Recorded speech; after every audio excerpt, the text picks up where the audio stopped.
Ito naman po yung isa kong pugadlawin. Yung una kong pugadlawin na nilagay ko po sa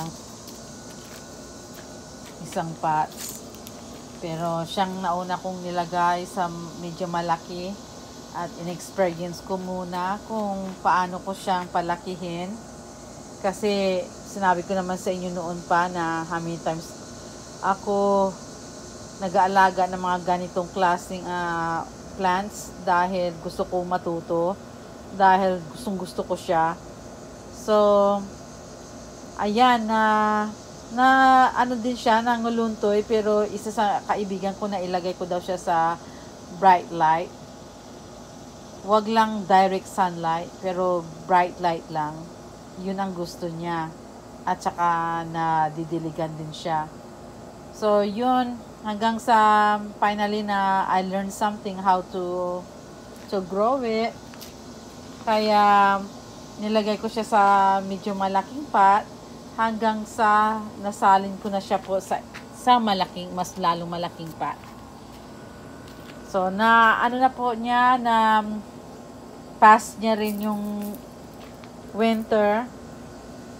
Kaya ang hirap alagaan sa winter time dahil nakita niyo naman how kalaki yung paso.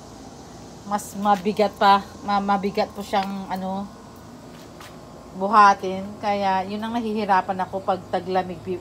Pag taglamig sa amin po, mahirap talaga.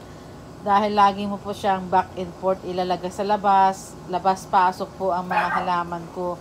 Kaya ako po nahihirapan. Hindi po easy talaga maging plantitas din. Kaya lalo pa sa ganitong weather. Talagang pag winter time na, kailangan mo ipasok sila dahil pag sa labas po sila, mamamatay lang po sila. Kaya ito, at least na ko po siya, na ilabas ko sila after winter, siguro mga mga April, May.